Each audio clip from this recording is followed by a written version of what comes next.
제가 드릴 말씀은 오히려 GSITM에서 더 많은 고민들을 하셨을 부분이라고 생각이 되고요. 제가 전체적인 내용들을 말씀드리기에 앞서서 이제 국내 리테일 사례를 하나를 좀 말씀드리려고 합니다. SSG.com의 사례인데요. 아까 제가 이제 발표를 진행하면서 국내 사례 같은 경우에는 좀 이렇게 어나운스 된 게 많이 없다라고 말씀드렸던 이유가 있긴 하지만 이제 SSG.com 같은 경우에는 마이크로소프트의 핵패스트라는 프로그램을 통해서 해당 내용을 좀 발전시켜 나간 부분이어서 이거는 굉장히 투명하게 공개가 되어 있습니다. GitHub에 올라가 있는 내용이고요. 전체적인 프로젝트와 해당 프로젝트에서 진행이 됐던 마이크로소프트의 기술들 그리고 본인들이 고민했던 부분들에 대해서 나와 있는 부분이고요. 이거는 공유를 드릴 테니까 전반적인 아키텍처와 기술들에 대해서 확인을 해보시면 될 것 같습니다. SSG.com 같은 경우에는 아시아나나 저희가 많은 챗봇 사례들을 보유를 하고 있습니다. 그런 챗봇 같은 경우에는 마이크로소프트의 서비스 형태인 루이스라는 랭귀지 언더스탠딩에 대한 그런 프레임워크를 사용을 하고 있는데요. SSG.com 같은 경우에는 그러한 딥러닝에 대한 부분들을 직접 개발을 하시려고 많은 노력들을 하셨었고 저희는 그 관점에서 전체적인 플랫폼과 최근에 얘기되고 있는 MSA에 대한 아키텍처들을 제공을 했습니다.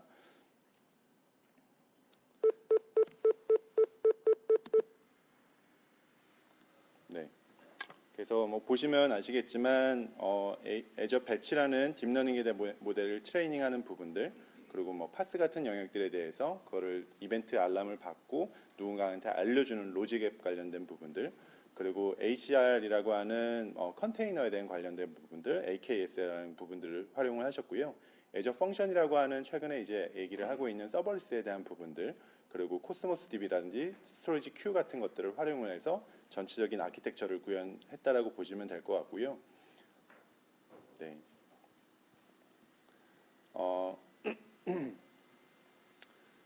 기존에 가지고 있던 것들을 이런 식의 전체적인 아키텍처로 구현을 하셨었고 그 루이스에 대한 부분들, 랭귀지 언더스탠딩에 대한 부분들을 직접 가져가시려고 이러한 트레이닝 모델링을 직접 만드셔서 지금 SSG.com 그 카카오톡 서비스와 토크에 있는 부분들이 이렇게 애저 기반으로 되어 있는 거라고 보시면 될 것 같습니다.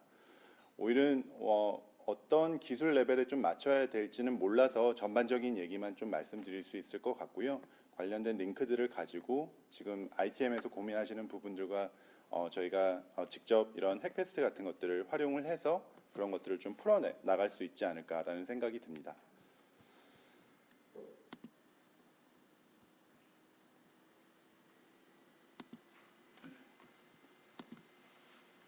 서두에 이렇게 말씀드린 이유는 결국엔 SSG.com이 직접 고민하고 계신 부분들도 GSITM도 마찬가지로 고민하고 계실 부분인 것 같아서 이런 부분들을 말씀을 드렸고요. 저 역시도 마이크로소프트에 조인하기 전에는 SI 솔루션 프로바이더, 서비스 프로바이더라고 얘기를 하는 이제 국내 회사에 근무를 했었습니다. 이제 제 역할은 이제 10,000명 정도 되는 직원에 대한 인프라에 대한 관리 부분이었었고요. 저 같은 경우에는 서버 그리고 네트워크 그리고 보안에 대한 부분들을 담당을 했었습니다. 기존의 역할들을 따지고 보면은 서버 관리자가 있을 것 같고요. 인프라적인 측면에서 보면 서버 관리자, 데이터베이스 관리자, 그리고 저처럼 이제 네트워크에 대한 보안들 혹은 전체적인 보안 수립을 하는 부분들, 그리고 개발자분들 굉장히 다양한 역할들이 있었습니다. 클라우드로 전환이 되면서 그런 부분들에 대한 역할은 조금씩 바뀌게 됩니다. 혹은 기존과 동일하게 유지가 될 수도 있을 거는 같습니다. 그거는 기업들에서 추구하는 방식에 따라서 조금씩 다른 것 같고요. 아까 말씀드렸던 국내 솔루션 프로바이더, 서비스 프로바이더들이 이제 그런 부분들에 대해서 굉장히 많은 고민들을 하고 계십니다. 마찬가지로 저희보다는 훨씬 더 업계에 대한 소식들이라든지 동향 같은 것들은 더 잘 알고 계실 것 같고요. 삼성 SDS나 LG CNS, 포스코 ICT 같은 회사들이 그러한 노력들을 굉장히 많이 하고 있고 전체적인 내용들을 말씀드리면서 좀 얘기를 풀어나가도록 하겠습니다. 클라우드에 대한 부분들은 아까 말씀드렸던 것처럼 기존 인프라와 크게 다를 부분은 없습니다. 만약에 웹 와스 데이터베이스 3티어 구조로 되어 있는 아키텍처를 클라우드로 동일하게 전환을 한다라고 했었을 때는 그 서비스에 대한 이해만 하고 계시면 될 것 같습니다. 똑같이 VM에다가 웹 서버를 설치를 하게 되고요. 데이터베이스에다 오라클이나 MySQL이나 혹은 SQL 같은 것들을 설치를 하게 되고요. 관련된 네트워크에 대한 부분들이 조금 달라지긴 합니다. 기존에 뭐 L2 스위치라든지 S 라우팅 스위치들을 설치를 하셨던 것들이 그런 것들이 서비스 형태로 제공이 되고 있고요. 뭐 보안에 관련된 부분들이라든지 기타 뭐 운영에 대한 부분들, 모니터링에 대한 부분들도 서비스 형태로 조금씩은 바뀌게 됩니다. 이거는 하나의 기업에서 고민하셨던 아키텍처고요. 계속 말씀드리지만 파스라는 서비스로 전환이 되게 되면은 좀 더 많은 고민들을 하셔야 됩니다.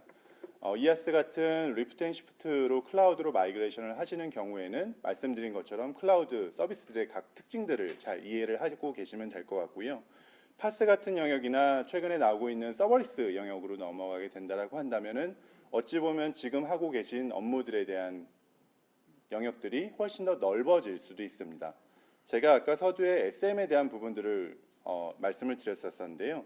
저 같은 경우에는 네트워크를 담당을 했었기 때문에 데이터베이스는 몰라도 됐습니다. 데이터베이스와 얘기를 하는 부분들은 뭐 네트워크 연결이 잘 안 되네요. 뭐 여기에 대해서 패킷 분석을 해주세요. 혹은 뭐 보안에 대한 부분들은 뭐 서버의 보안이 이런 것들이 필요하고 전체적인 그룹 보안 관점에서 이런 것들을 적용하셔야 됩니다. 뭐 그런 부분들을 얘기를 했었는데요. 클라우드로 전환이 되게 되면서 그런 것들을 한 사람이 고민을 하는 경우들이 많아졌습니다. 개발자분들도 보시면은 이제 프론트엔드나 백엔드에 대한 개발자들이 별도로 분리가 되어 있으시고 최근에 이제 풀스택에 대한 개발자들을 얘기를 하고 있잖아요. 그런 것처럼 인프라에 대한 부분들도 어찌 보면은 전체적인 영역에서 고민을 해야 되고 그런 부분에 대해서 예전과는 다르게 굉장히 손쉽게 구현을 할 수 있다는 것에서 굉장히 많은 차이들을 이끌어내게 됩니다.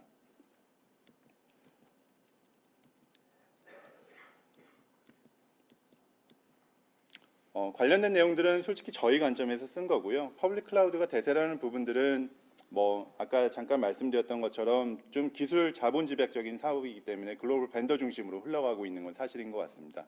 이거는 저희의 입장이니까 양해를 부탁드리고요. 말씀드렸던 AI나 IoT 관련된 파스 부분들도 굉장히 많은 얘기들이 나오기 때문에 그런 것들은 퍼블릭 클라우드에서만 제공이 되고 있습니다. 그렇게 됨에 따라서 클라우드에 대한 기술 역량에 대한 확보가 필요하게 됐는데요.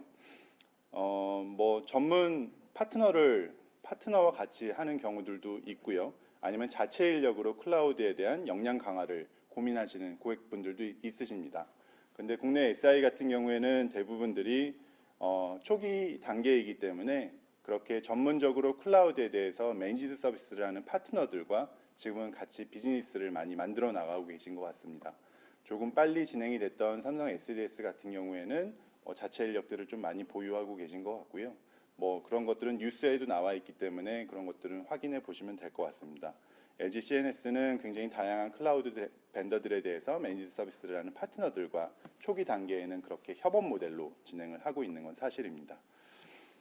클라우드로 가게 되면서 고민해야 될 부분들은 굉장히 많이 있는 것 같습니다. 뭐 아까 결산에 대한 부분들을 위해서 굉장히 큰 통의 데이터베이스나 혹은 인프라를 구매를 하셨던 것들이 가변적으로 늘어날 수 있는 클라우드 서비스를 활용을 하시게 되면서 거기에 대한 고민들도 이제 같이 하시게끔 됩니다.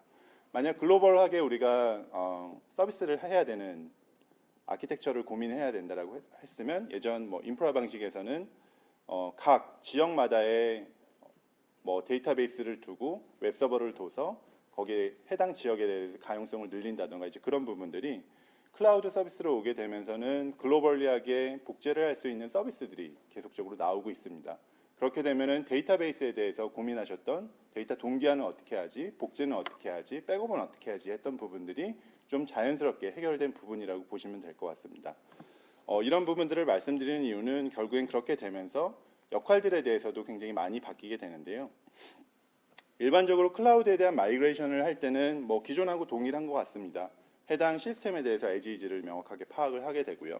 그리고 마이그레이션 테스트 같은 것들을 진행을 하게 됩니다. 그게 POC든 파일럿이든 단위 테스트든 그런 것들을 진행을 하게 되고요. 실질적으로 마이그레이션을 수행하게 됩니다. 그리고 서비스 안정화 부분은 모든 시스템에 대해서 구축을 하는 것들이 온프레미스나 클라우드나 다 동일한 것 같고요. 그러면은 비용적인 부분은 분명히 달라지게 됩니다. 제가 좀 이 장표 자체는 좀 드라마틱하게 바꾼 건데요. 인건비 차원에서 굉장히 많은 고객분들이 물어보십니다. 그러면은 시스템 운영자를 더 늘려야 되나요? 혹은 줄여야 되나요? 혹은 하드웨어 구매 비용은 해당 인프라를 도입을 하기 위한 것들만 봐야 되나요? 아니면 데이터 센터에서 제공을 하고 있는 UPS라든지 상면 공간이라든지 아니면 기타 여러 가지 것들도 같이 고민을 해서 비교를 해야 되는 건가요? 소프트웨어 관련된 부분들도 최근에는 이제 오픈소스에 관련된 부분들도 많이 얘기를 하고 있고, 데이터베이스도 쿠팡 같은 경우에는 MySQL로 전환하는 전체적인 데이터베이스가 많이 늘어나기 때문에 오라클에 대해서 어떤 식으로 탈피를 하고 혹은 우리의 가장 맞는 데이터베이스를 찾아 나가시는 형태들이 많이 보이시는데요. 이 장표를 보여드리는 이유는 하드웨어에 대한 부분들은 분명히 클라우드를 통해서 줄어들 수 있습니다. 왜냐하면은 단순히 이제 박스 형태의 것들만 비교하시는 것들이 아니라 아까 잠깐 말씀드렸던 네트워크에 관련된 부분들, 특정 서버팜을 구축을 해야 되는지 아니면 기존에 가지고 계셨던 네트워크에 대한 장비가 있으시더라고 한다면은 그냥 포트만 연결해서 쓰실 수도 있긴 하겠지만 여러 가지 것들을 고민하셨을 때는 결국엔 클라우드로 가는 거에 대해서는 하드웨어적인 비용은 줄어들게 됩니다. 다만 아까 말씀드렸던 그런 기술적인 부분들에 대해서 만약에 오라클 데이터베이스가 MySQL이나 다른 데이터베이스로 전환이 된다라고 했었을 때 분명 어플리케이션에 대한 부분들도 같이 고려를 해야 됩니다. 단순 데이터에 대한 마이그레이션은 클라우드 벤더에서 제공하는 그런 툴들을 가지고 손쉽게 하실 수 있지만 프로시저라든지 여러 가지 것들에 대해서는 분명 그런 고민들은 하셔야 되거든요. 이제 그런 것들 때문에 결국에는 인건비에 대한 부분들은 좀 많이 늘어날 것 같고 하드웨어에 대한 부분들은 좀 더 줄어들 것 같다라는 게 저의 생각이고요.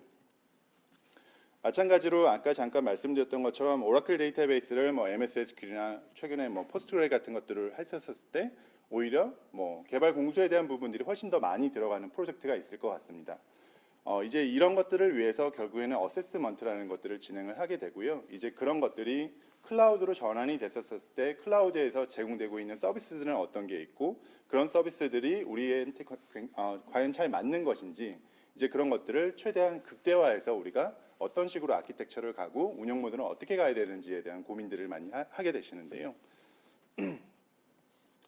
마찬가지로 그렇게 전환을 하면서 기존의 모놀리틱 구조에서 최근에는 이제 마이크로 서비스에 대한 부분들도 많이 얘기를 하고 계십니다. 이런 부분들은 오히려 더 잘 아실 것 같아서 제가 일단은 넘어가고요. 마찬가지로 최근 얘기 나오고 있는 컨테이너 관련된 부분들도 마찬가지일 것 같습니다. 단일 서버를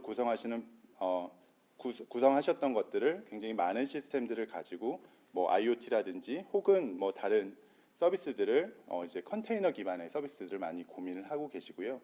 이런 기술들도 굉장히 많이 빨라졌고 이 컨테이너라는 것들, MSA라는 것들, DevOps라는 부분들이 GSITM이 지금 기존에 운영하고 계신 환경들과 혹은 고객의 시스템들이 가장 좀 잘 맞는 건지에 대해서 좀 어세스먼트를 통해서 진행을 해야 될 것 같습니다. 최근에 얘기를 하고 있는 IT 트렌드이긴 하지만 이런 것들이 특정 기업들은 굳이 불필요한 부분들이 있을 수도 있을 것 같고요. 기존의 모놀리틱 구조가 훨씬 더 안정적으로 운영이 되는 경우들도 있을 것 같습니다.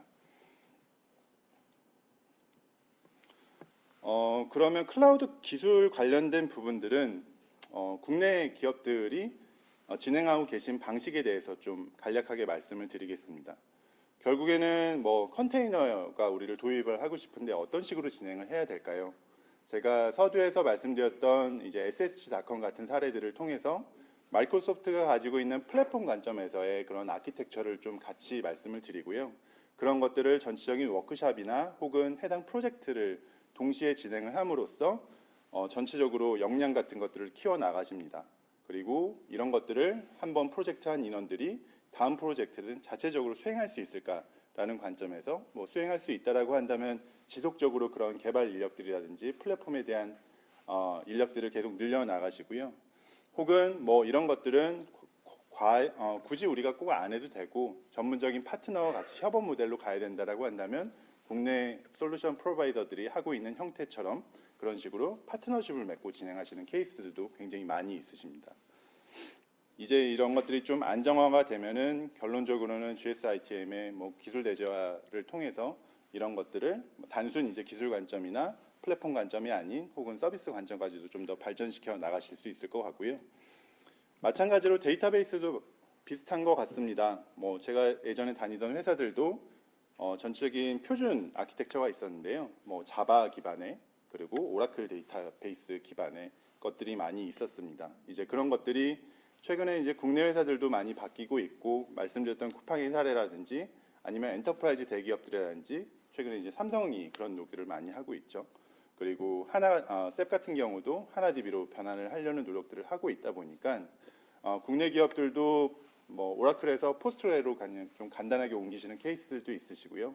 오히려 뭐 MySQL이나 마리아DB 같은 것들로 옮기시는 케이스들도 많이 발생하시게 됩니다. 그럼 그렇게 되면 내가 DBA인데 오라클도 알아야 되고 MySQL도 알아야 되고 마리아DB도 알아야 되고 그래야 되냐? 최근의 추세는 그런 것 같습니다. 네, 데이터베이스에 대해서 오라클에 대한 데이터베이스뿐만 아니라 MySQL이나 혹은 다른 데이터베이스에 대한 역량들도 지속적으로 좀 늘려나가시는 것들이 국내의 트렌드인 것 같습니다. 롤 같은 경우에는 제가 좀 감히 말씀드리기는 어렵지만 그냥 일반적인 예시를 좀 들어서 말씀을 드리면요. IT 회사에서 가지고 있는 부분들이 대부분 IT 기획에 대한 부분들, 업무 개선에 대한 부분들, 정보 보안이라든지 인프라, 시스템 운영에 대한 부분들, 크게는 그렇게는 아닐 것 같은데요. 각각 예시로 하나씩 말씀드리긴 했지만 저런 것들이 저렇게 분업화된 업무 형태가 아니라 해당 서비스별로 조직이 찢어질 수도 있을 것 같습니다. 가령 이제 쿠팡 같은 데들이나 국내 스타트업들이 그런 노력들을 많이 하고 계시고요. 아까 풀스택 개발자라고 말씀드렸던 것처럼 하나 단위 업무 시스템에 대해서 개발자와 인프라 담당자들 그리고 기획하는 사람들이 팀 단위로 움직이게 됩니다. 거기는 PO 조직이라고 얘기를 하고 있고요. 이런 것들은 향후에 개발 조직이나 여러 가지 것들을 데브옵스라는 환경을 바꿔나가기 위해서도 필요한 부분인 것 같습니다. 그렇기 때문에 그런 부분들은 제가 감히 말씀드리긴 좀 어려울 것 같고요. 일반적으로 기획에 대한 부분들도 클라우드 같은 경우에는 원타임으로 라이센스를 구매를 하는 게 아니라 지속적으로 가변될 수 있는 부분들입니다. 그러면은 거기에 대해서 우리는 라이센스가 어떤 식으로 잘 활용될 수 있고 지속적인 비용 관리는 어떻게 할 것인지에 대해서도 좀 고민이 필요할 것 같고요. 업무 개선에 대한 부분들도 예전처럼 PI 같은 것들을 1년 동안 PI 프로젝트를 해서 그 다음에 SI성 업무들이 나오던 것들이 좀 벗어나서 지속적으로 계속 변화해야 되는 것들이 있다 보니까 그런 것들을 좀 빠른 환경에서 도입할 수 있도록 프로세스적인 부분도 변화가 될 것 같습니다. 정보 보안 부분도 마찬가지인 것 같은데요. 정보 보안 담당자가 모든 시스템들에 대해서 보안을 고민하는 게 아니라 인프라 담당자, 개발자, 많은 사람들이 최근에 이제 데브 시큐어 옵스라는 얘기들도 하고 있잖아요. 이제 그런 것들처럼 모든 부분에 대해서 보안에 대한 부분들은 고민이 돼야 될 것 같습니다. 그러면은 기존의 정보 보호를 담당하고 있던 인원이 다른 식으로의 롤 체인지라든지 혹은 전체적인 정책 관리라든지 이제 그런 식으로 롤이 좀 바뀌긴 해야겠죠.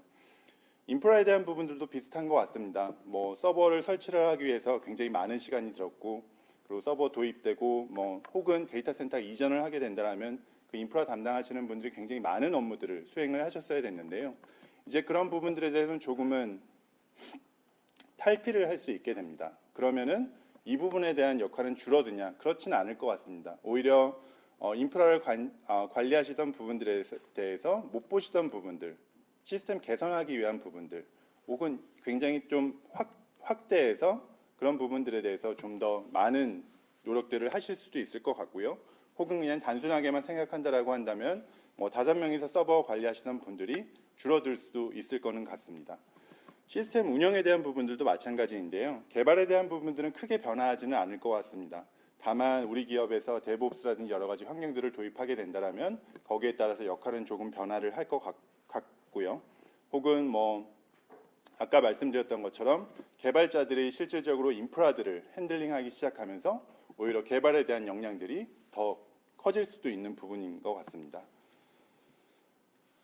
전체적으로 좀 말씀드리면은 제가 감히 어떻다라고 말씀드리면서 결론을 내기는 싫지만은요. 결국에는 국내 기업들 같은 경우에는 하이브리드 형태에 따라서 인프라는 조금 줄어들 것이라고 예상이 들고요. 다만 클라우드로 전환이 되면서 아까 말씀드렸던 것처럼 좀 더 다른 부분에 대해서 집중을 할 수 있을 것 같습니다. 보안적인 관점에서 보면은 여러 가지 데이터들을 못 보던 것들을 전체적인 시스템 관점에서의 최근에 뭐 SIM 같은 것들을 통해서 전체적인 문제점을 분석을 한다든지 개선 사항을 찾아낸다든지 오히려 그런 쪽으로 집중을 하게 될 것 같고요. 퍼블릭 클라우드에 따라서 직무 재배치도 마찬가지로 좀 필요할 것 같습니다. 직무 재배치라는 용어보다는 오히려 말씀드렸던 것처럼 최근에 이제 반영하고 있는 그런 트렌드에 따라서 조직이 조금 변화를 한다든지 아니면 하고 있던 것들이 기존의 그냥 단순 업무보다는 좀 더 발전된 형태의 것들을 가져올 수 있게 할 수 있을 것 같습니다. 이런 부분들을 말씀드리는 이유는 결국엔 운영적인 관점에서 보면은 클라우드에서 기본적으로 제공하고 있는 서비스들이 굉장히 많습니다.